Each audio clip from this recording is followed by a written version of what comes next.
Live with Siraj के साथ मैं हूं शिराज अहमद शराजी और आज रूटीन से थोड़ा सा हट कर बात करेंगे। इस वक्त मैं इस्लामाबाद के एक मदरसे के बाहर मौजूद हूं और आज हम कवर करने आए हैं फ़ाक़ुल मदारस के इम्तहानात को।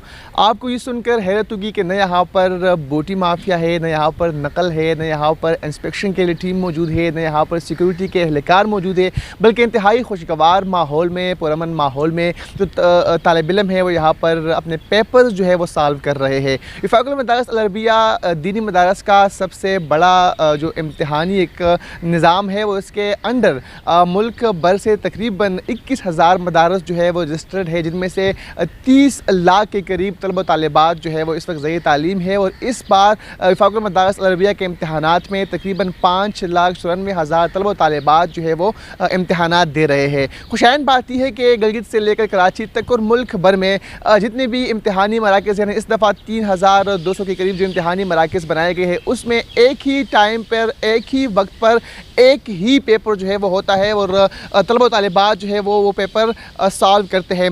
तो इस हवाले से बात भी करेंगे। हमारे साथ फ़ाक़ुल मदारस अरबिया के जो तर्जुमान है वो मौजूद है, उनकी तरफ जाएंगे, उनसे बात करेंगे कि वो क्या कहते हैं इन इम्तहानात के हवाले से, तरीक़ाकार क्या होता है। सर शुक्रिया आपके टाइम का। ज़रा बताइएगा कि इम्तहानात का तरीका क्या होता है और एक ही दिन पूरे मुल्क में एक ही पेपर जो है वो सॉल्व किया जा रहा होता है, शफाफियत को किस तरह आप जो है इस तरह वो कर लेते हैं? देखिए जी, सबसे पहले तो ये मसला है कि हम एक बंदा पेपर नहीं बनाता। हमारे यहाँ एक ही पेपर 3 अलग अलग लोग बनाते हैं और जो तीनों पेपर्स हैं वो एक कमेटी के पास आते हैं। उस कमेटी का इख्तियार होता है कि उसमें से वो किसकी सिलेक्शन करें। तो सबसे पहला मरहला यहीं पर है कि आपको बनाने वाले को भी अंदाज़ा नहीं है कि मेरा पेपर कबूल हुआ है या किसी और का हुआ। उसके बाद फिर उसकी जो प्रिंटिंग के प्रोसेस हैं वो भी किसी को मालूम नहीं कि कहाँ पर प्रिंटिंग का अमल होता है। उसके बाद जो पेपर्स हैं उनको इम्तिहानी मराकज़ तक पहुँचाने के लिए हमारे यहाँ मोतमद का एक निज़ाम मौजूद है। जो निगरान अमले से हट के लोग होते हैं उनका निगरान अमले के साथ ताल्लुक़ नहीं होता और जब पर्चा शुरू होने का टाइम होता है उस टाइम पर पेपर्स उस इम्तिहानी हाल में पहुंचते हैं और उसके ऊपर सील लगी होती है, उसको खोला नहीं जा सकता।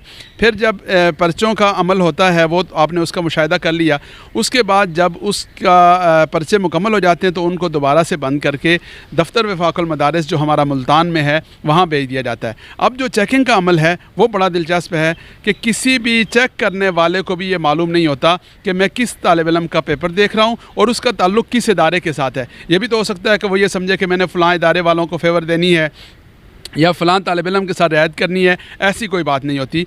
उसके ऊपर से वो पर्ची हटा दी जाती है जिस पर उसका हकीकी रोल नंबर लिखा हुआ है, उसकी जगह पर एक फ़र्ज़ी नंबर दे दिया जाता है और जो चेकिंग होती है वो उस फ़र्ज़ी नंबर की बुनियाद पर होती है। फिर उस चेकिंग के भी मुख्तलिफ़ मराइल हैं। हमारे यहाँ जो चेकिंग करने वाले हैं उनके ऊपर फिर उससे ऊपर 3 लेयर हैं, 3 मरहले हैं जिनमें वो हज़रात की नज़र से गुज़रते हैं पेपर्स और उसके बाद फिर जो नताइज हैं उनकी तैयारी का अमल होता है। और ये जो नताइज की तैयारी है उस नताइज की तैयारी का भी बहुत ही मुख्तसर वक्त में, यानी रमज़ान मुबारक से पहले नताइज का अल्हम्दुलिल्लाह ऐलान कर दिया जाता है और इसमें पूरी दियानत के साथ, यानी जो तालिब इल्म या तालिबात फ़ेल होती हैं, नाकाम होती हैं, उनको रासिब करार दिया जाता है और उनकी भी एक बड़ी तादाद होती है। ऐसा नहीं है कि सब कोई पास कर दिया जाता है या अंदाज़े से नंबर दे दिए जाते हैं, नहीं।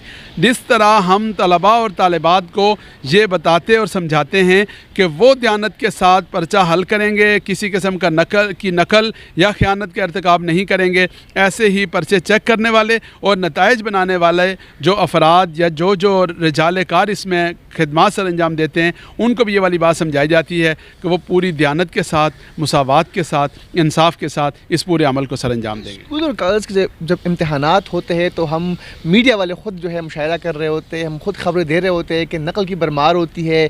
जो इम्तहानी मराकज़ है वहाँ पर छापे भी लगे जा रहे होते हैं, तालिब इल्म भी, जो स्कूल के असातिज़ा कराम होते हैं वो भी इस चीज़ में इन्वॉल्व होते हैं नकल देने में। आप लोग किस तरह इनसे बच रहे हैं सर? जी, उसके लिए मैं समझता हूँ कि सबसे पहले जब तक आप फ़िक्री तौर पर, नज़रियाती तौर पर, अक़ीदे और ईमान के लिहाज से अंदर तब्दील नहीं करेंगे तो ज़ाहिरी तौर पर ऐसा इंतज़ाम या ऐसा बंदोबस्त करने का कोई फ़ायदा नहीं है।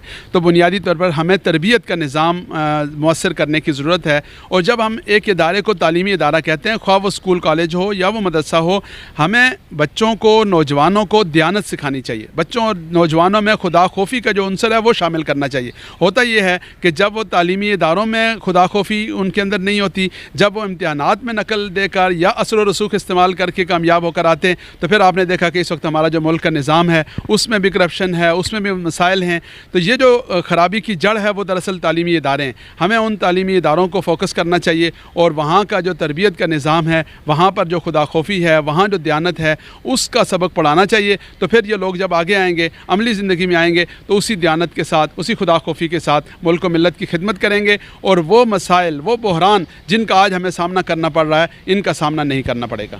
بہت شکریہ فاقل مدارس العربیہ کے ترجمان ہمارے ساتھ موجود تھے۔ آپ نے ان کی باتیں بھی سنی کہ کس خوشگوار انداز میں یہاں پر جو امتحانات ہیں، نہ صرف یہاں پر بلکہ ملک بھر کے تقریباً 3200 کے قریب جو امتحانی مراکز ہے وہاں پر اس وقت فاقل مدارس العربیہ کے امتحانات جو ہے وہ جاری ہے، اور اس دفعہ امتحانات اس لیے وہ جلدی ہو رہے چونکہ 8 فروری کو ملک بھر میں عام انتخابات ہونے جا رہے ہیں، اور جو دینی طبقہ ہے، جو مدارس کا ایک نظام ہے، ظاہری بات ہے ان کا بھی ایک بہت بڑا ووٹ بینک ہے، تو اسی لیے اس بار جو وفاق کے امتحانات ہیں وہ جلدی منعقد کیے جا رہے ہیں، اور انتہائی خوشگوار ماحول میں اس وقت امتحانات جو ہے وہ جاری ہے۔